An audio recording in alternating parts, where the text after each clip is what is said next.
Hello বন্ধুরা, আমি রিয়া আর আমার চ্যানেল রিয়াজ ওয়ার্ল্ডে তোমাদের সকলকে স্বাগত। এখন বাজে ঘড়িতে 11:30। আজকে অনেকটা লেট হয়ে গেছে, সমস্ত কাজ গুছিয়ে নিয়েছি আর এখন একটু ব্রেকফাস্ট করতে বসেছি।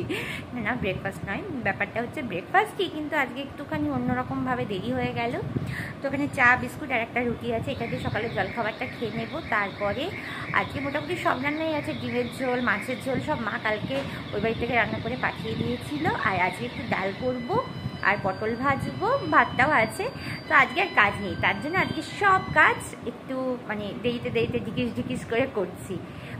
এখন চাটা তাহলে খেয়ে নিই, তারপর কথা বলি। এই হচ্ছে আমার লিকার চা, রুটি আর বিস্কিট, এটা দিয়ে আমি সকালের জলখাবারটা সেরে নেব। আর বাইরের দিকটা একটু তোমাদের দেখিয়ে দিলাম। একটা জানলাই খুলেছি, রাস্তার সাইডে তো খুব ঘরে ধুলো বালি ঢোকে, ময়লা হয়। হাজব্যান্ড খুব বকাবকি করতে থাকে, কেন খুলে রেখে দিয়েছো দুটো জানলাই। তো একটা জানলাই আমি খুলে রেখে দিয়েছি। আর এই দেখো কটা বেজে গেছে, দেখেছো তো, আজকে বলছিলাম না। আর এই যে চলে এসেছি, একটা ডিম সেদ্ধ দিয়েছিলাম ওটা খাবো বলে, তো মোটামুটি সেদ্ধ হয়ে গেছে। এখানে বেগুন আর পটল ধুয়ে ভালো করে ভাজবো বলে হলুদ আর লবণ দিয়ে আমি এটা মেখে রেখেছি। আর কিছু থালা বাসন আছে, ওটাও মাজবো। তো এদিকে আমার বেগুন ভাজা আর পটল ভাজা হয়েই গেছে, এগুলো এখন তুলে রেখে নিচ্ছি আমি এক সাইডে। মা যেই ডালটা পাঠিয়েছিল সেটাই না আমি একটু জাল দিয়ে একটুখানি রেখে দেবো, তাতে করে কি হয়, নষ্ট হয় না সবসময়। যেহেতু এটা কালকের ডাল, তো কড়াইতে ডালটা আমি এইভাবে একটু জাল দিয়ে দিতে বলেছে মা। আমি কেন জানি না মায়ের মতন আমি ডাল রান্না করতে পারি না। আমি সব মোটামুটি পারি, মায়ের হাতের যে ডালটা, মায়ের হাতের ডালটা যে যে খেয়েছে তারা খুব ভালো বলে। খুব সিম্পল রান্না, ডাল সবার ঘরেই পারে হয়তো সকলে, কিন্তু কেন জানি না আমি পারি না। ডাল বাদে তোমরা যা রান্না করতে বলবে কম বেশি আমি ভালো করে দেবো, কিন্তু এই ডালটাই আমার দ্বারা রান্না হয় না। আর মায়ের মতন তো ডাল হতেই পারে না। তো আমার হাজব্যান্ডও মায়ের হাতে ডাল রান্না খুব পছন্দ করে, সে মুগের ডাল হোক, মুসুরির ডাল হোক, যেই ডালই হোক না কেন। আর এই জানলা দিয়ে দেখো তো কি সুন্দর মেঘ করেছে, দেখতে বেশ ভালো লাগে। এই ছোট্ট এক ফালি জানলা দিয়ে আমি এই যে এত বাইরেটা দেখতে পাই। আর মাঝে মাঝে এই জানলা দিয়ে এত হাওয়া আসে না, খুব ভালো লাগে। এই বৃষ্টি হওয়ার আগের মুহূর্তটা এই জানলা দিয়ে আমি মাঝে মাঝেই দেখি, ছোটোবেলার কথা মনে পড়ে যায়। আর এই গাছগুলো দেখছো না, এই গাছগুলো আগে এত বড় ছিল না, হয়তো জল বৃষ্টি পেয়ে এত বড় হয়েছে। যদি কেটে দেওয়া যেত তাহলে বেশ খানিকটা আরও পরিষ্কার তোমাদের দেখাতে পারতাম। যেভাবে ডালটা ডালটা ফুটিয়ে নিয়েছি, ঠিক সেইভাবেই আমি এই মাছের ঝোলটাও ফুটিয়ে নিলাম। মা বেশ কয়েক পিস রুই মাছ পাঠিয়েছিল, সেটাও ওই আদা জিরে আর কাঁচা লঙ্কা দিয়ে মা রান্না করে পাতলা করে ঝোল, খেতে দারুণ হয়, দারুণ, বিশ্বাস করো। তো এটাও আমি একটু জাল দিয়ে ফুটিয়ে নিলাম। যেদিন ভাবি যে তাড়াতাড়ি করে কাজগুলো সেরে নেব, বেশি রান্নাবান্না নেই, বেশি কাজকর্ম নেই, সেদিনই যেন কোথার থেকে হাজার গোন্ডা কাজ আমি নিজে নিজেই জোগাড় করে ফেলি। এটা তো আমার মাঝে মাঝেরকার ঘটনা, এটা হতেই থাকে। আমার মনে হয় তোমাদের সঙ্গেও এরকম হয়ে থাকে। আজকে ভাবলাম যে একটু ঝটপট করে কাজ সারবো, কোথা দিয়ে হাজার ঘন্টা কাজ চলেই আসলো। একটা হাতের কাজ করতে করতে আর একটা কাজের কথা মনে পড়ে যায়। তো যাই হোক, আমার রান্নাবান্না কমপ্লিট করে আর আমি এখন ঘর ঝাড় দিয়ে ঘরটা মোছামুছি করছি। আর বিয়ের আগে এতটা কাজ করতাম না, কিন্তু ওই যে সংসারের ঠেলায় পড়ে সব মেয়েরাই কাজকর্ম শিখে যায়। তো আমিও মোটামুটি কাজকর্ম শিখেই গেছি। এতটা যে সংসার গুছিয়ে করবো, মা তো কখনো কখনো বলে যে ভাবতেই পারি না তুই কী করে এত কাজ করিস। তো যাই হোক, বড় মাঝে মাঝে বলে যে বাবা এত কাজ করছো, এত কাজ করো না। তো যাই হোক, আমি সব কাজ নিজের মতন করেই করি। প্রথম প্রথম কষ্ট হতো, এখন তো হয়ে গেছে। নিজের কাজ নিজে না করলে ভালোই লাগে না, অন্য কেউ করে দিলেই খুব বিরক্ত বোধ করি। মনে হয় যে এই কাজটা হয়তো আমি করলে আর একটু ভালো হতো, বা এই কাজটা এরকম নয়, এরকম করলে ভালো হতো। এটা একটা বদ অভ্যাসে আমার পরিণত হয়ে গেছে। সত্যি কথা বলতে আমার অনেক কাজ কিন্তু আমার হাজব্যান্ডও করে দেয়, সাহায্য করে। যেরকম এই ঘর মোছা থেকে শুরু করে মাঝে মাঝে ও এসে রাত্রেবেলায় কিন্তু ঘর মোছে, রোজই মোছে। ওটা ওর একটা হ্যাবিট হয়ে গেছে যে বাইরে থেকে এসে রাত্রেবেলায় ঘর মুছবে। আমি যেরকম সকালে মুছি, ও রাতে মোছে। তারপরে দু চারটে থালা বাসন থাকলে সেটাও ও মেজে দিয়ে হেল্প করে দেয়। দেখো, সারাদিন তো আমি কাজকর্ম করি, ও তো জানেই। তো টুকটাক যেটুকু পারে চেষ্টা করে যে আমার হেল্প করে দেওয়ার। যেরকম যেরকম এই বিছানাটা তো তোলা ওই তুলে দেয়। আর এখন যেহেতু সকালবেলায় একটুখানি সকালে উঠে কাজে বেরিয়ে যেতে হয়, তো আমি বেশ দেরি করেই মানে ঘুম থেকে উঠি, তারপরে আমি বিছানাটা তুলি, নতুবা রোজ সকালবেলায় ওই বিছানা তুলতো। যাই হোক, যেদিন ছুটি থাকে সেদিন তো ওই তোলে। আমি কথা বলতে বলতে তোমাদের তো বলতে ভুলেই গেছি, যারা আমার এই চ্যানেল দেখছো তারা কিন্তু একটুখানি লাইক কমেন্টস করে দিও, তাহলে কি হয় বলো তো, আমাদের ভিডিও যারা বানায় তাদের না খুব ভালো লাগে। আর নতুন বন্ধুরা যদি চ্যানেলে এসে থাকো তাহলে কিন্তু অবশ্যই চ্যানেলটাকে সাবস্ক্রাইব করে দিয়ে পাশে থেকো, এবং আরেকটু ভালো লাগলে অবশ্যই বন্ধুদের সঙ্গে কিন্তু একটু ভিডিওগুলো শেয়ার করতে থাকো।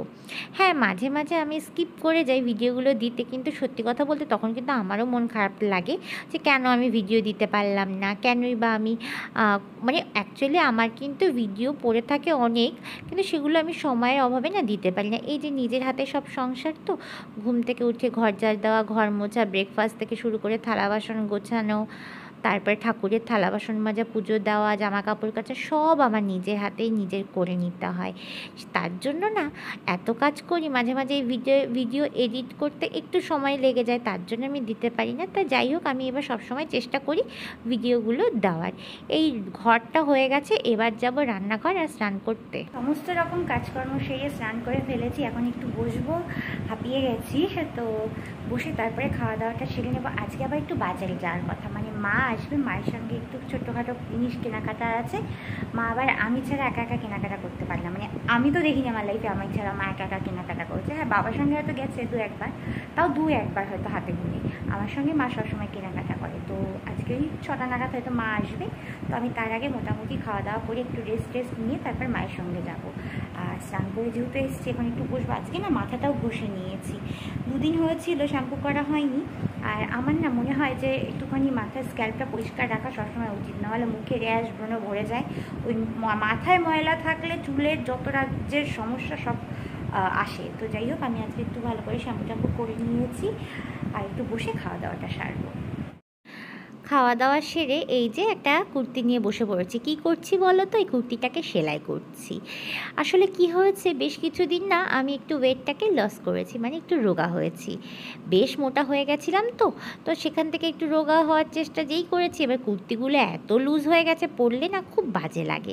তো ভাবলাম আমি এটা বসেই আছি যখন, একটু হাতে সেলাই করেই নিই। আর আজকে না বিকালে মা আসবে, মায়ের সঙ্গে একটু বাজারে যাব ভেবেছি। এবার এই কুর্তিটাকেই ভেবেছিলাম বসে আছি, এটা পরে যাব, তো একটু সাইডটাকে আমি একটু হাতেই সেলাই করে নিই একটু, তো ভাবলাম করেই নিই। তো যাই হোক, একটু কথা তোমাদের প্রসঙ্গে আমি বলে দিই, আমি ওয়েট লস করেছি কিন্তু 3 মাসে প্রায় অনেকটাই ওয়েট লস করেছি। আমার ওয়েট ছিল 63 কেজি, আর এখন সেটা এসছে 55-এ, তাহলে বেশ খানিকটা। আর আমি কিন্তু কোনো রকম জিম যাই না, ঘরে বসে এক্সারসাইজ করেছি এবং একটু খাওয়া দাওয়াটা চেক করেছি, সেইভাবেই কিন্তু আমি একটু ওয়েট লসটা করেছি। আর এটা কিন্তু পুজো উপলক্ষে নয়, এটা হচ্ছে বেশ মোটা হয়ে যাওয়ার কারণে আমার না কিছুদিন ধরে পায়ে খুব ব্যথা হচ্ছিল। মানে হাইট অনুযায়ী সবসময় ওয়েটটা বডিতে রাখা উচিত, তো যেহেতু হাইট 5 ফুট 1, সেই তুলনায় আমার ওয়েটটা বেশ খানিকটা ছিল। তো তার জন্য আমি বেশ খানিকটা একটু হেঁটেছি, একটু সারাদিনে হয়তো 20-25 মিনিট এক্সারসাইজ করি। আর তারপরে খাওয়া দাওয়া তো আছেই, এই খাওয়া দাওয়াটাই হচ্ছে মেন ব্যাপার। যেরকম ভাজাভুজি একটু কম খাই, এগুলো একটুখানি ময়দা জিনিস কম খাই, এগুলোই আমি একটু চেক দিয়েছি। বাকি কিন্তু নর্মাল খাবার সবই খাই, আমি খাই না সেরকম কিছুই নয়, শুধু একটু ময়দা একটু ভাজাভুজিটা আমি কম খাই, এটাই হচ্ছে মেন ব্যাপার। সবজি ভাত রুটি সমস্ত কিছুই কিন্তু খাই, বিরিয়ানির থেকে শুরু করে সবই খাই, কিন্তু ওই যে পরিমাণ মতন করে। তো যাই হোক, তো মোটামুটি সেলাই করা মানে হয়েই যাবে দেখতে দেখতে। আর তারপরে শুধু ভাবছি যে বাইরে বৃষ্টি না চলে আসে, তাহলে তো আর মায়ের সঙ্গে দেখা করা হবে না। তো খাবার দাবার গুছিয়ে রেখেছি, হাজব্যান্ডের জন্য খেয়ে নেবে। আর এই যে আমি বেরিয়ে পড়েছি, আমার বাড়ির থেকে বাজারটা বেশি দূরের নয়, ওই হাঁটা পথে 5 মিনিট মতন। তো মা এসে বলেছে বাজারের মুখটাতে দাঁড়িয়ে থাকবে, আর আমি ওখানে গিয়ে দেখা করব। অনেক দিন পরই মা আর আমি হচ্ছে বাজারে যাব, একসঙ্গে দেখা টাকা করবো, একটু কেনাকাটাও করব ভেবে নিয়েছি। টুকিটাকি জিনিস এবার জানি না আজকে দেখাতে পারবো কিনা, কারণ বাজারে যা ভিড় হয়, আসার সঙ্গে সঙ্গে দেখে দেখলাম এখানে মনসা পুজোর জন্য সমস্ত জিনিস সাইডে রাখা হচ্ছে, বিক্রি হচ্ছে। কালকে যেহেতু মনসা পুজো, তার জন্য ডাবের থেকে শুরু করে ফুল টুল সব, সরা কলা ঠাকুরের মূর্তির থেকে শুরু করে সব। তাহলে বুঝতে পারছি আজকে ভালোই ভিড় হবে। এখন জানি না ভিডিওটা তোমাদের সব কিছু কেনাকাটা করে দেখাতে পারবো কি না আদেও, কারণ ভিড়ের মধ্যে ফোনটা বার করতে না খুব মানে কষ্ট হয়। আর দেখতেই পাচ্ছ তো ফলের দোকানে বিশেষ করে কেমন ভিড়। এই যে দশকর্মার দোকানে কি সুন্দর এই জিনিসগুলো, ফুল মালা, এগুলো সব সোলার, এগুলো। তো আরও অন্য অন্য দোকানেও যাব, সেখানে জানি না আমি ভিডিও আদৌ করতে পারবো কি না। তো বাজার থেকে চলে এসেছি, আর সত্যি কথা বলতে এত বাজারে ভিড় সে আর বলার মতো না। তো কী কী শপিং করেছি সেগুলো আর দেখাতে পারলাম না। দুটো জিনিস আমি শুধু এই বাড়িতে নিয়ে এসেছি, সেগুলো আমি দেখিয়ে দিচ্ছি। আর বাদ বাকি মাগুলো নিয়ে গেছে বাকি জিনিস। আর এখন একটু চা খেতে বসে গেছি। সন্ধ্যাবেলার চাটা তো আর খাওয়াইনি, এখন 7:05 বাজে। আর এখন চাটা খেয়ে নেবো, তারপরে একটু কলকাহাটও করতে হবে, প্র্যাকটিসটা রাখা খুব দরকার। তো চলো চাটা খেয়ে নিই তাহলে টিভি দেখতে দেখতে। তো এই হলো আমার চা, সঙ্গে দুটো বিস্কুট। আর এদিকে আর্ট পেপার রয়েছে, কলকা করব তার একটা রয়ে গেছে, এগুলো রেখে দিয়েছি এই কাজগুলো করব বলে। তো আজকে একটুখানি আমি সাবেকি কলকার চেষ্টা করেছি, তোমরা সকলে জানিও যে কলকাটা কেমন হয়েছে। আমি একটু রোজ চেষ্টা করি নতুনত্ব কিছু করার। অনেক কিছুই কেনা হয়েছিল, সেগুলো মায়ের হাত দিয়ে পাঠিয়ে দিয়েছি বলে ওগুলো আর দেখাতে পারলাম না। এটাও মা আমাকে কিনে দিয়েছে। অনেক সময় ফ্রাইড রাইস বানাতে গেলে ওই ভাতের জল উবুর দিতে গেলে খুব কষ্ট হয়। এই ছাঁকনিটার মাধ্যমে বেশ খানিকটা রাইস আমি অনায়াসেই জল ছেঁকে ফেলে দিতে পারবো, আর ভাতটাও বেশ ভালো হবে। হাঁড়িতে উবুর দেওয়ার থেকে এতে করে এই বড় ছাঁকনিতে ছাঁকলে বেশ ভালো হয়। এটা মা কিনে দিয়েছে। তো মোটামুটি কেনাকাটাও তো একটু দেখিয়ে দিলাম, এখন গান শুনছি। তাহলে আজকের জন্য সবাই ভালো থেকো, good night, tata, bye bye.